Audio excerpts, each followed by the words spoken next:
এখন ভিতরে ঢুকতেছে।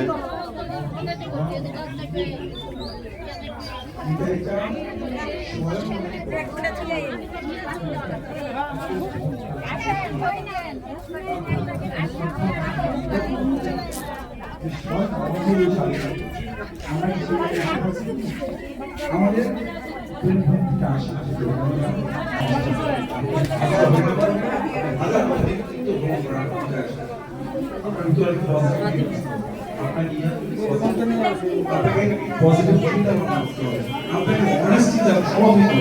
প্রচন্ড সতর্কতা প্রত্যেকটা জায়গায় আপনাকে স্যাক্রিফাইস করতে হবে।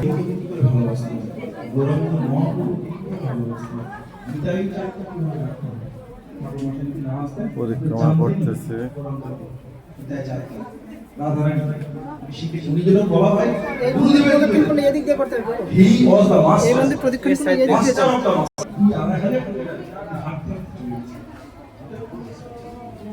শুধু ভোর বিয়োগ ওনার গৌরবকে দেখতে চান, উনি মহাপ্রভুকে দেখতে চান, উনি গৌরাঙ্গকে দেখতে চান।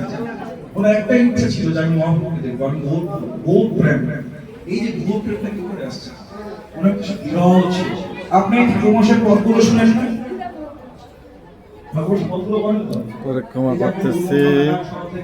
আপনি যে আরতি করছেন, সন্ধ্যা আরতি করছেন, সত্যি ঠাকুরমশাই লিখা, ঠাকুরমশাই লিখা না? আপনি কিন্তু সকাল থেকে রাত্রি অবধি ঠাকুরমশাইয়ের লিখা কীর্তন প্রতিদিন করছেন, প্রতিদিন যাচ্ছেন। আমরা পরিক্রমা করতেছি। তো বিষয়টা হচ্ছে যে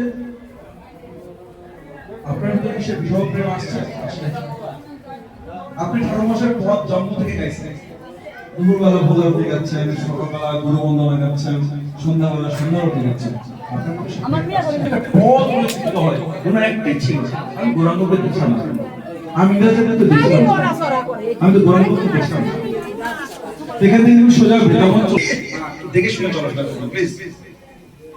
আমাদের একজন ভক্ত রয়েছেন, বৈষ্ণব রয়েছেন, শ্রেষ্ঠ আছেন, উনি তার কাছে খেলা নাম কি?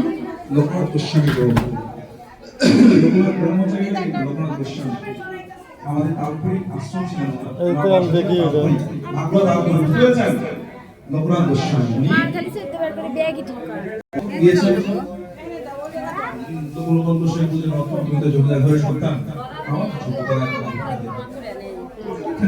আমি সাধারণ মানুষ, যারা পরম বৈষ্ণব, যারা পরম গুরুদেব, এই সেই তমাল গাছ। আর যারা অহংকারী, আমার কাছে শিশু না ইগো হার্ট। আমাদের যেমন মানে গুরুগিরি স্পিকার এটা হচ্ছে বিগেস্ট বিজনেস হচ্ছে যে আমার যে দীক্ষা যদি না নাও গুরুদেবটা কি? হুইজ গুরুদেব? হি ইজ এ টিচার, একজন শিক্ষক, জগজাগতিক শিক্ষক, পরমার্থিক শিক্ষক। এই তো কথা বুঝছেন? একটু মনোযোগ দিয়ে শোনেন, বিষয়গুলো খুব প্রাসঙ্গিক। আমি কোনো অপ্রাসঙ্গিক কথাবার্তা বলছি না, শাস্ত্রের বাইরে কোনো কথা বলছি না। আমার প্রত্যেকটা কথা শাস্ত্র বৈধ। আমি নতুন ঠাকুর মশাইয়ের জীবনীটা বলছি।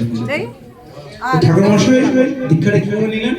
উনি প্রত্যেক রাতে সেবা করতেন। লোকনাথ গোস্বামী মনে করেন টয়লেট করতেন, বাথরুম করতেন, যা ইচ্ছা ইচ্ছা। তো লোকনাথ গোস্বামী সকালবেলা এসে দেখতেন যে সবকিছু পরিষ্কার, সবকিছু পরিষ্কার হয়ে গেছে, সবকিছু পরিচ্ছন্ন হয়ে গেছে। তো বলছে প্রতিদিন একই কাজ করে, কে করতেছে? একদিন গোস্বামী রাত জেগে দিলেন যে নরত্ন এই কাজটা করছে। দেখেন উনি জমিদার ঘরের সন্তান, উনি পরম বৈষ্ণব। জানি না হঠাৎ কাপড়ে আগুন লাগে গেল, এই জন্য আপনার বৈষ্ণব আগুন করে সেটা লাগলে লেগে গেল।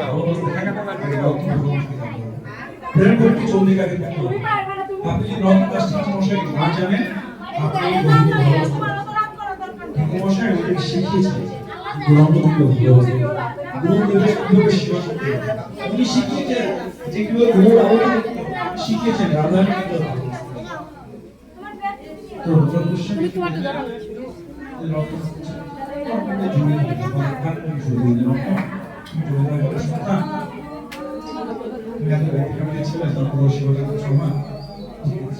আশ্রয় দিলেন ওটা বাংলাদেশ মণিপুরীতে প্রচার করেছে। গোটা মণিপুরি রাজ্যে আজ ঘোষণা করা হলো। দেখেন মণিপুরীরা কিন্তু ওরা কিন্তু মানে মণিপুরের উপজাতি ছিল। আজ ওরা সবাই সব সময় সবাই শুধু আমরা এখন মেনে চলি তাদের পরম গুরুদেব বছর করতে আসছে মশাই এখানে আসলে গ্রামে 6 বিগ্রহ প্রতিষ্ঠা করি 6 বিগ্রহ জানেন ছয় বিগ্রহ প্রতিষ্ঠা হয়েছে 6 বিগ্রহ থেকে আসছে 6 বিগ্রহ একটা ধানের খোলায় পাওয়া গেছে নরম 6 বিগ্রহ পাওয়া যায় ভক্তের ভাষায় ধান স্টোরেজ হয় না সে ধান যেখানে স্টোরেজ হয় সে ধানগুলো বের করতে পারছে না কেন সাপ ছিল সে খোলায় সাপ ছিল তো ঠাকুর মশাই চলে গেছে যে ঠাকুর তিনবার পরিক্রমা করে ঠাকুর মশাই দেখে আমরা ব্যাগ নিয়ে আসি ব্যাগ নিয়ে বসে রয়েছি গোবিন্দ চলে আসছে বিষ্ণু মতো এই জায়গায় ঠাকুর মশাই কত বড় কষ্ট বৃন্দাবনে রাধা কৃষ্ণ চলে আসছে তোমার সেবা রাধা কৃষ্ণ চলে আসছে তোমার সেবা দিবা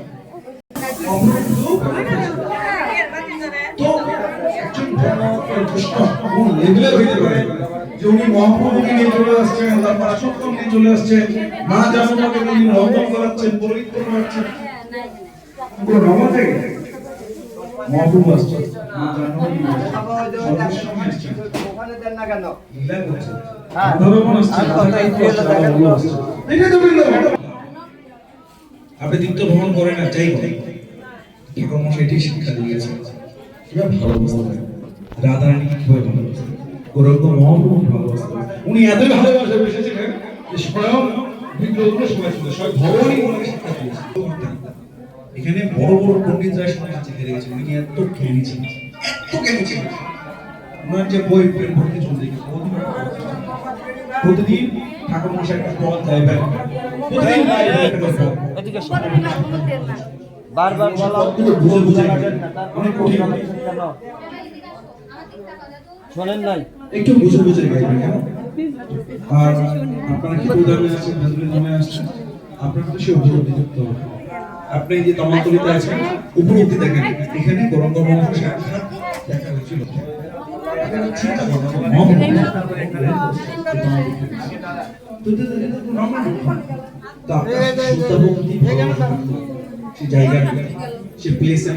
আমি সবাইকে বলি আপনাকে বৃন্দাবন যাবেন না বৃন্দাবন নর্মাল জায়গা বৃন্দাবন যাবেন তখনই যখন আপনি জানবেন কৃষ্ণের জানবেন চলো আমি তখনই আসতে হবে যখন আপনি ধাম সবাই